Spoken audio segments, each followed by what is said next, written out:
Origin of Aryans.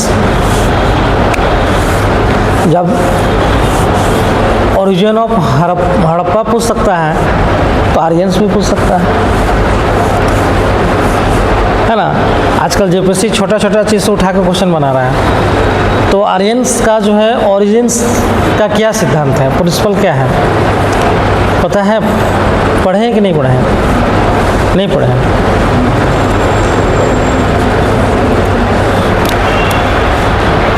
देखो Aryans का origins तो हमेशा हमारे यहाँ क्या ना, दो तरीके का जो है इतिहास का धारा रहा है। इतिहास लिखने के जो धारा है वो दो तरीके का रहा, फिर बाद में एक और जुड़ गया 3 तरीके का, फिर एक और जुड़ गया 4 तरीके का। ठीक है।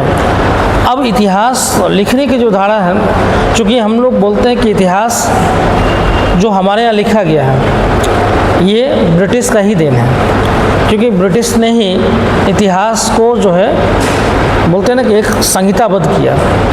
यदि इसके पहले इतिहास संहिताबद्ध था कहाँ? ब्रिटिश इतिहास को लिखना क्यों चाहे, या इतिहास को क्यों उन लोगों ने संहिताबद्ध किया, कि उसका जो है कोडिफिकेशन कर दिया? इसलिए क्योंकि वो चूँकि उनको शासन करना था भारत में, और कहीं पर भी शासन करने के लिए आपको वहाँ का कल्चर, वहाँ का रिलीजियस, वहाँ का जो सभ्यता है उसके बारे में जानना बहुत ज़रूरी है कि इनका मेंटलिटी क्या है। भारतीयों का मेंटलिटी समझना है तो उनका कल्चर, इतिहास और जो है उनके रिलीजियस में आपको जाना ही पड़ेगा, तभी उसका मेंटलिटी समझेंगे और उसी मेंटलिटी के आधार पर आप शासन कर सकते हैं। क्योंकि आपका कमज़ोर पक्ष उसको नहीं पता होगा तो फिर वो शासन कैसे करेगा? तो अंग्रेज़ों ने जो है कल्चर को या रिलीजियस को या जो सभ्यता था इन सब को समझने के लिए क्या किया, इतिहास का जो है इन लोगों ने निर्माण करना स्टार्ट कर दिया। और जो भी बुक्स थे उनको इंग्लिश में ट्रांसलेट करना स्टार्ट किया, है ना। कुछ खोज भी करने लगे, कुछ जो है बुक्स मिले उसको भी जो है इन लोगों ने बनाया। और इन लोगों ने बनाने के दौरान क्या किया कि इन लोगों ने जो इतिहास का निर्माण किया, उस इतिहास के निर्माण में चूँकि चालाक तो थे, चालाकी और डिप्लोमेटिक कूट के भरा हुआ था अंग्रेज़ों में।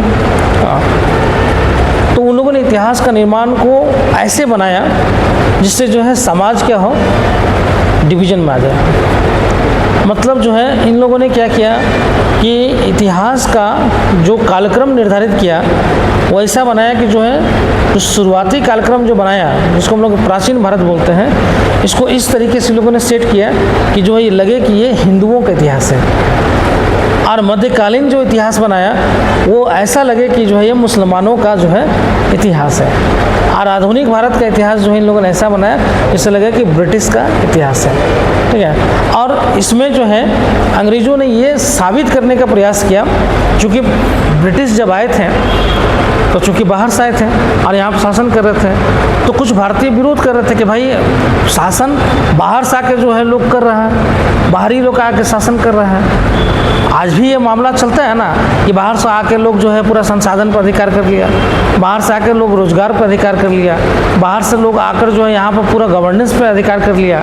आज भी ये मामला होता है ना, तो लोग आंदोलन करते हैं, तो उस समय भी ये मामला होगा, आंदोलन किया जा रहा होगा। तो ब्रिटिश ने ये साबित किया कि देखो आपके यहाँ जो है आपको शासन करना कभी आया ही नहीं, आप कभी सभ्य तो थे नहीं, कभी आप जो है सिविलाइज थे ही नहीं, और आपको कभी शासन करने आया नहीं।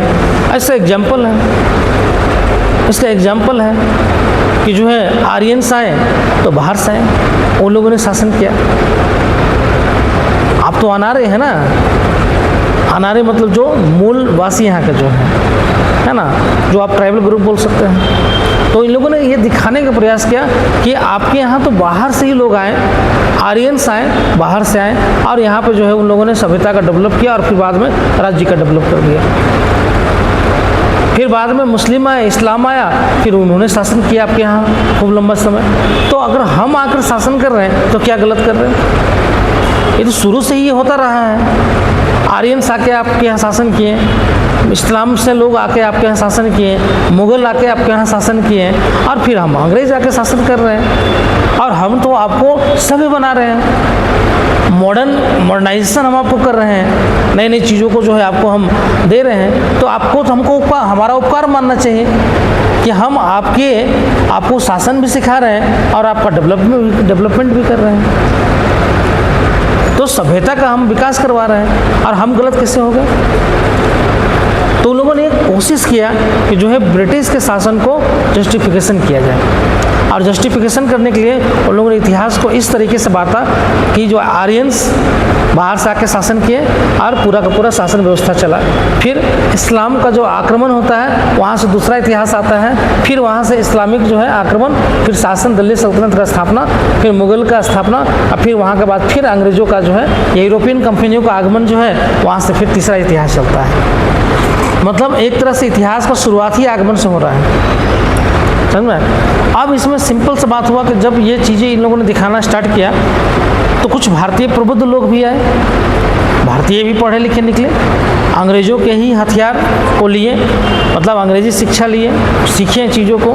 उन लोगों ने जो है उसका जो है प्रतिकार करना स्टार्ट किया। बोला कि देखो ऐसा नहीं है कि जो है आर्यंस जो है बाहर से आए थे। उन लोग बोले कि नहीं, ये तो गलत बात है, आर्यंस तो जो है यहीं के निवासी थे। ठीक है, अब इसमें दो धारा आ गया। एक वैसे इतिहासकार आए जो विदेशी टाइप के इतिहासकार थे, जिन्होंने जो है विदेशी सिद्धांतों को लाके यहाँ पे डालने का प्रयास किया। और जो एक राष्ट्रवादी इतिहासकार थे, जो भारतीय इतिहासकार थे, उन लोगों ने बोला कि नहीं, यहाँ भारत के ही लोग थे जिन्होंने इस सभ्यता का डेवलपमेंट किया, समझ में। अब इसमें दो मत स्टार्ट हो गया। अब विवाद का हुआ दो मत, एक हो गया विदेशी मत, दूसरा हो गया देसी मत।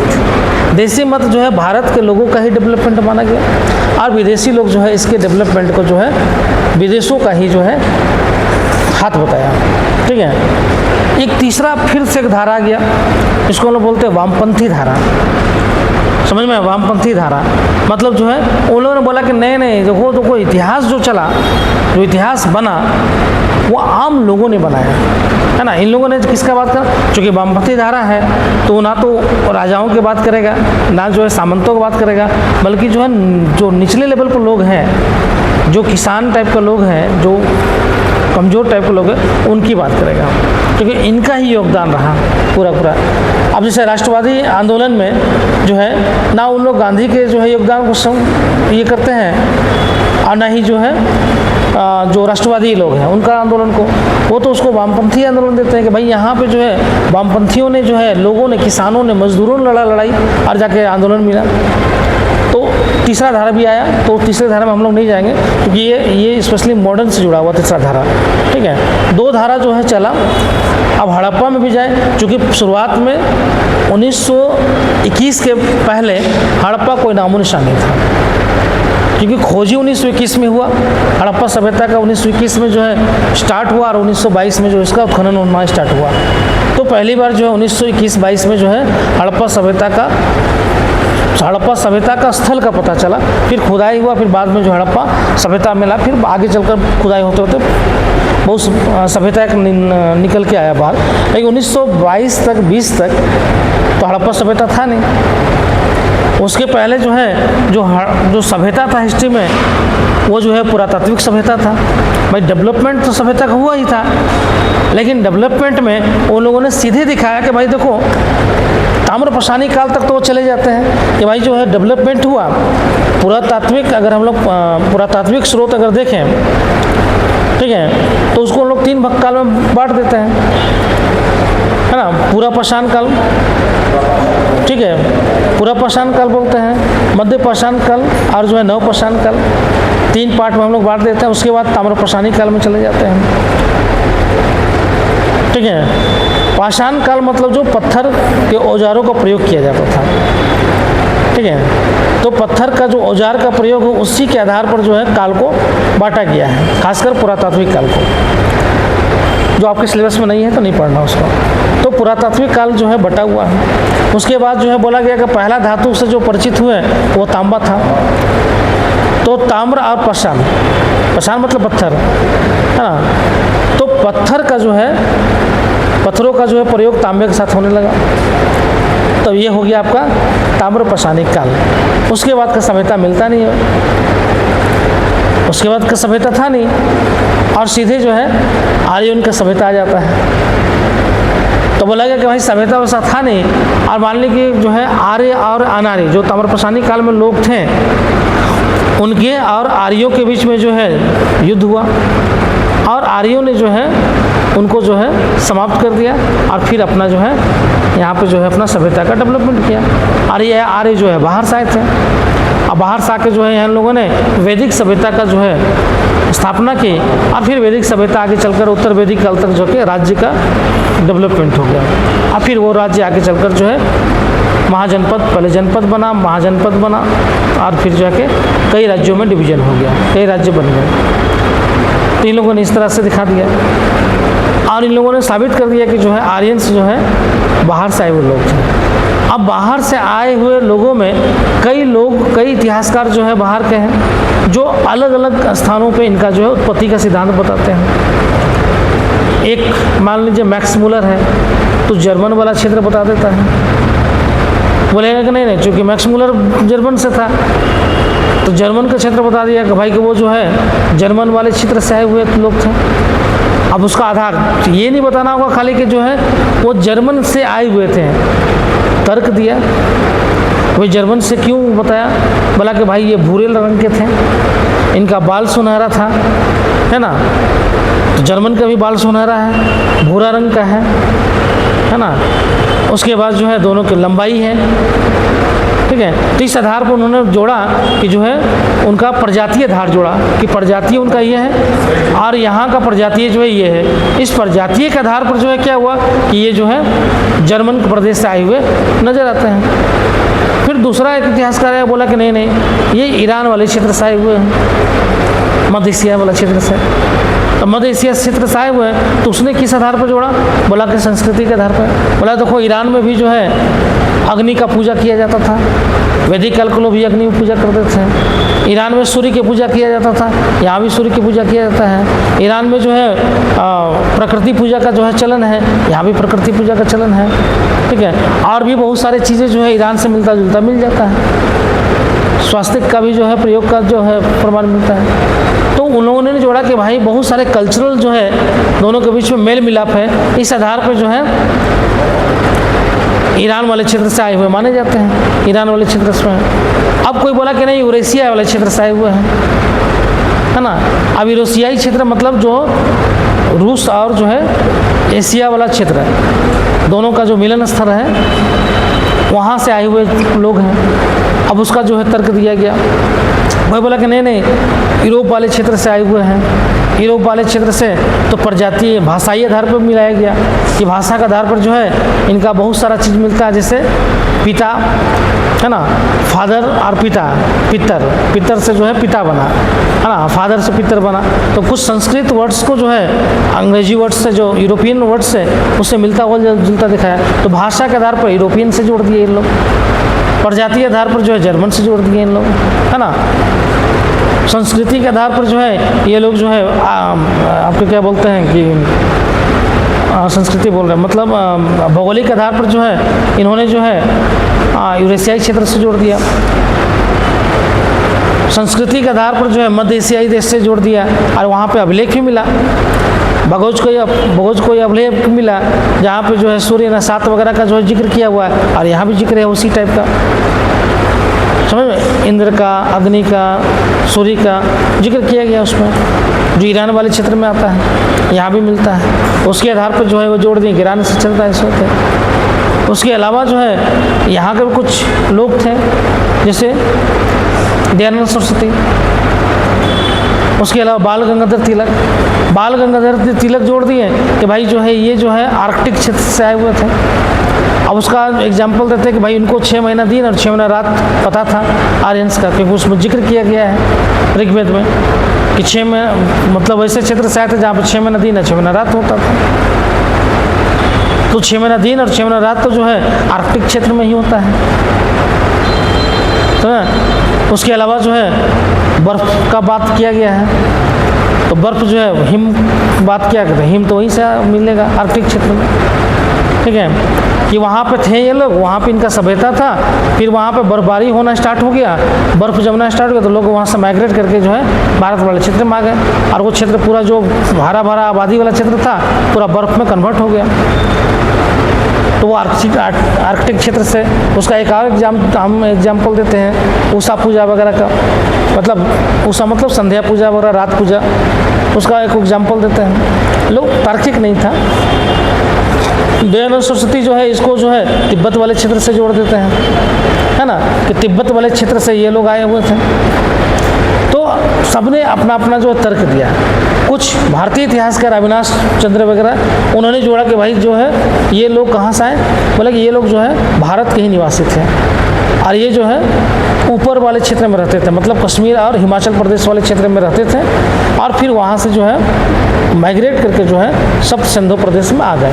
मतलब सिंधु नदी का जो सहायक नदी के आसपास में जो क्षेत्र है उसमें जो है ये आ गए, और फिर ये सप्त सिंधु प्रदेश से फिर आगे बढ़ते हुए ये जो है गंगा की जो है मुख्य जो है भाग में बसने स्टार्ट कर दिया। तीनों ने जो है इस पे दिखाया।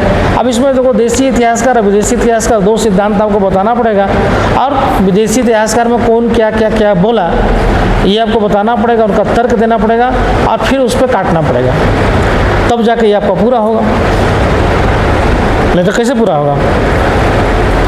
आपको अगर लिखना है तो आपको तो उसमें लॉजिक देना पड़ेगा ना। भाई ये व्यक्ति ने बोला कि भाई ये क्षेत्र से आया, मान लीजिए ईरान क्षेत्र से आया, तो कुछ तर्क तो दिया होगा ना कि क्यों ईरान से आया, उसका कारण बताना होगा, तर्क देना पड़ेगा। अब सांस्कृतिक जो है समानता मिलता है तो क्या क्या मिलता है, एग्जाम्पल भी देना पड़ेगा। इसके आधार पर यह माना गया कि सांस्कृतिक जो है कल्चरल जो है दोनों के बीच में सिमिलरिटी है, इसलिए जो है वो उन क्षेत्रों से आए हुए थे, तो फिर उसको काटना ही पड़ेगा कि भाई अगर सांस्कृतिक समानता ठीक है, चलो कुछ चीज़ें मिल गई, लेकिन बाकी चीज़ कहाँ मिल रहा है, बाकी चीज़ तो है नहीं। तो फिर इस आधार पर कैसे मान लिया जाए कि वहीं के लोग आए हुए थे? तो जब भी एक इतिहासकार बताएगा तो दूसरा इतिहासकार उसको काटेगा, फिर अपना तर्क देगा, तीसरा इतिहासकार काटेगा, फिर अपना तर्क देगा। समझ में? तो ये आपको जाना पड़ेगा लॉजिक में, तब जाके आप उसको बेहतर ढंग से लिख सकते हैं उत्पत्ति का। जैसे सिंधु घाटी सभ्यता की उत्पत्ति को ले लें। अब उत्पत्ति का जो है, अब सिंपल सा बात है कि जब खोज हुआ तो अचानक से इतना बड़ा सभ्यता निकल के आ गया। जब खोज हुआ 1920-21 में, और उसके बाद जब और कुछ सालों में जब इसका सभ्यता नज़र आया तो जो है एकदम अलग तरीके की सभ्यता निकल गया कि भारत में जो है नगरीय टाइप की सभ्यता, इतना विकसित सभ्यता, और उसमें जो है विकसित सभ्यता में जो है पूरा प्लान व्यू में जो है सिटी बसा हुआ था, रोड जो है पूरा का पूरा जो है रोड जो है जिस आकार में बटा हुआ था पूरा। जो अगर हम लोग आज की प्लॉटिंग देखते हैं, कहीं जाते हैं ना हो कहीं ज़मीन देखने, प्लॉटिंग जो किया जाता है उस आकार में प्लॉटिंग किया हुआ था वहाँ पे। मतलब जो है बीच से रोड जा रहा है, इधर से रोड जा रहा है, इधर बीच में घर है, इधर घर है, घर भी जो है एक समान दिख रहा है, रोड के किनारे ड्रेनेज सिस्टम है ना, तो एक तरीके का जो पूरा प्लान व्यू में लग रहा है। तो बोला कि भाई ऐसा सभ्यता जो पूरा प्लान व्यू में है, स्नानागार मतलब स्विमिंग पूल टाइप का मिल रहा है ना, बैठने के लिए जो है सामुदायिक भवन मिल रहा है, तो पूरा प्लान व्यू में इतना बड़ा नगर मिल जाता है, तो लगता है कि इतना बड़ा कैसे हो गया? तो भाई वो कैसे डेवलप हुआ? अभी क्वेश्चन हुआ कि इतना बड़ा सभ्यता कैसे आ गया? तो विदेशी इतिहासकार तो विदेशी इतिहासकार है। अब उन्होंने जोड़ दिया कि भाई इतना बड़ा सभ्यता भारत में कैसे विकसित हो जाएगा, क्योंकि आप गौरवान्वित होंगे ना। सिंपल सी बात है, आपको हतोत्साहित करना है, ये मनसा है। आपको पता चल जाएगा कि जो है आप बहुत तेज तरार हैं, तो फिर आप क्वेश्चन नहीं पूछने लगिएगा कि भाई जो है आप बोलते थे कि हम सब नहीं हैं, कैसे नहीं सब है? देखो मेरा यहाँ पे हमारा पूर्वज इतना सभ्य था, पूरा प्लान व्यू में चलता था, कितना टेक्नोलॉजी डेवलप था हमारे यहाँ, समझ में? तब आपको जो है तर्क में क्या करेंगे, हम गिराना स्टार्ट कर देंगे। तो अंग्रेज ये चाहते नहीं थे कि कभी भी ये साबित हो कि भारतीयों ने जो है इस तरह का डेवलपमेंट किया है। फिर उसको जोड़ दिए विदेशी स्रोत, है ना। तो हड़प्पा सभ्यता में भी विदेशी स्रोत जुड़ गया। अब बोले कि नहीं नहीं, इसका डेवलपमेंट जो है भारत के लोगों ने नहीं किया है, बल्कि जो है इसका डेवलपमेंट कौन किया? मेसोपोटामिया के लोगों ने, मिस्र के लोगों ने किया, है ना, मेलुहा के लोगों ने किया। अब इसको इन लोगों ने जोड़ दिया कि भारत के लोग नहीं, बल्कि मेसोपोटामिया के सभ्यता ने जो है यहाँ पे डेवलप संपर्क हुआ होगा, और उन लोगों ने यहाँ पे इस तरह का सब जो है डेवलपमेंट कर दिया। अब उसका आधार भी दे दिया, उसका आधार भी दे दिया कि मिस्र मेसोपोटामिया में भी इस तरह का जो है नगर नियोजन मिलता है, यहाँ भी मिलता है। ठीक है, तो बहुत सारा उन लोगों ने एग्जाम्पल दिया। नहीं, भारतीय इतिहासकारों ने इसको काटना स्टार्ट किया। बोला कि ठीक है भाई, इतना ही विकसित सभ्यता था मिस्र या मेसोपोटामिया, तो फिर कच्ची ईंटों का प्रयोग क्यों किया? पूरा का पूरा उनका जो है बिल्डिंग्स, चाहे जो भी कार्य हुआ अब कच्ची ईंटों का हुआ, लेकिन भारत में तो पक्की ईंटों का प्रयोग होने लगा था। मतलब तकनीक में तो बहुत हाई थे, ये तकनीक में बहुत हाई थे। उसके अलावा जो है कांसा बनना स्टार्ट हो गया, मतलब तांबा और टीन को गला के जो है एक नया धातु इन लोगों ने बना लिया, कांसे को। ठीक है, तो ये तकनीक, साइंस टेक्नोलॉजी भी डेवलप हो रहा था। ये तो साइंस है ना, केमिस्ट्री है, दो धातु को गला के और मिला कर नया धातु तैयार करना, ये तो केमिस्ट्री था। मतलब रसायन शास्त्र का भी डेवलपमेंट हो रहा था, समझ में। उसके अलावा जो है अगर नगर भी देखें तो वहाँ से ज़्यादा उन्नत नज़र आता है। वहाँ पे जो है इस तरह का जो है रोड्स नहीं बना हुआ है, इस तरह का ड्रेनेज सिस्टम नहीं है, इस तरह ड्रेनेज सिस्टम में सफाई का व्यवस्था नहीं है, रोड सफाई व्यवस्था नहीं है, रोड में जो है लाइट्स की व्यवस्था है, जो हम लोग लाइट देखते हैं ना रोड में, उस समय जो है हड़प्पा सभ्यता में मिलता है। रोड में जो है बीच में जो है वो होता था मिट्टी का लैंप, मिट्टी का लैंप होता था, हाँ मिट्टी का लैंप, है ना, बना हुआ रहता था बड़ा बड़ा, और उसमें जो है रात को आग जला दिया जाता था, तो पूरा जो है लाइट रहता था। समझ में, इतना बड़ा सभ्यता था। ठीक है, और फिर संस्कृति को भी जोड़ा गया कि भाई जो संस्कृति की, बहुत सारे संस्कृति में जो है ना तो यूरोप का संस्कृति मिलता है, ना मेसोपोटामिया का संस्कृति मिलता है। संस्कृति में जो है जैसे पाशुपत का पूजा, पशु का पूजा, वृक्ष का पूजा, तो बहुत सारा ऐसा, नाग साहब का पूजा, बहुत सारा ऐसा जो भारतीय सभ्यता से मिलता जुलता है। यहाँ का सभ्यता तो मिलता ही नहीं है। ठीक है, तो इन लोगों ने जो है काटना स्टार्ट किया, और उन लोगों ने जो है बताना स्टार्ट किया। फिर दूसरे लोगों ने बताना स्टार्ट किया कि भाई नहीं नहीं, ये जो है आर्यंस ही थे जिन्होंने सिंधु घाटी सभ्यता का विकास किया। अब आर्यन से जोड़ दिया कि आर्यंस ने दोनों का जो है आर्यंस ने इसका डेवलपमेंट किया। और बोला कि भाई देखो, सिंधु घाटी सभ्यता में स्वास्तिक का प्रयोग होता है, यहाँ भी होता था। अब दोनों का कल्चरल कुछ समानता दिखाने का प्रयास किया गया कि आर्यंस जो कल्चर को फॉलो कर रहे थे, वो कल्चर जो है हड़प्पा सभ्यता में मिलता है। इसका मतलब आर्यंस ही होंगे, बाद में जो है तबाही हो गया होगा, है ना, तो उसके बाद जो है वहाँ से माइग्रेट करके इन क्षेत्रों में आ गए होंगे। ठीक है, अब देखो वहाँ भी जोड़ दिया गया। मतलब बोलते हैं ना कि हर जगह जो है संबंध बना लेना। ठीक है, हर जगह संबंध बना लेना, मतलब ये मत बोलना कि जो है मोदी जी हर जगह संबंध बना लेते हैं। उसी तरह अंग्रेज भी जो है हर जगह संबंध बना लेते थे कि भाई ये जो है यहाँ से जुड़ा हुआ, यहाँ जुड़ा हुआ, यहाँ जुड़ा हुआ, मतलब विदेशी जो है उसका मत दे देते थे। लेकिन बहुत सारे भारतीय इतिहासकारों ने उस मत को काटा, और अब प्रमाणित हो गया कि हड़प्पा सभ्यता का जो उत्पत्ति है, उस उत्पत्ति जो है क्या भारतीय सभ्यता से हुआ है। मतलब जो ताम्रपाषाणिक काल था, उसी का क्रमिक विकास क्या है? हड़प्पा सभ्यता है। उसी का क्रमिक विकास कांस्य युगीन सभ्यता है। ठीक है, और उसी का क्रमिक विकास जो है सिंधु घाटी सभ्यता है। समझ में? और सिंधु घाटी सभ्यता के बाद भी ये सभ्यता बना रहा, ऐसा नहीं है। नगरीय सभ्यता जो है इसका नष्ट हुआ, लेकिन ग्रामीण सभ्यता इसका बना रहा। इसलिए जो है कल्चर जो है क्या हुआ, अभी भी बचा हुआ है। जो चीज़ें हड़प्पा सभ्यता में मिला, वो चीज़ें आज भी हम लोगों के करंट में भी प्रचलित है। जैसे हड़प्पा सभ्यता में सिंदूर का मिलता है, आज भी सिंदूर का जो है प्रचलन मिलता है। लिपस्टिक का प्रचलन मिलता है, आज भी लिपस्टिक का प्रचलन जो है। उस समय जो है श्रृंगार बॉक्स मिला है, आज भी श्रृंगार बॉक्स जो है शादी वगैरह में यूज किया जाता है।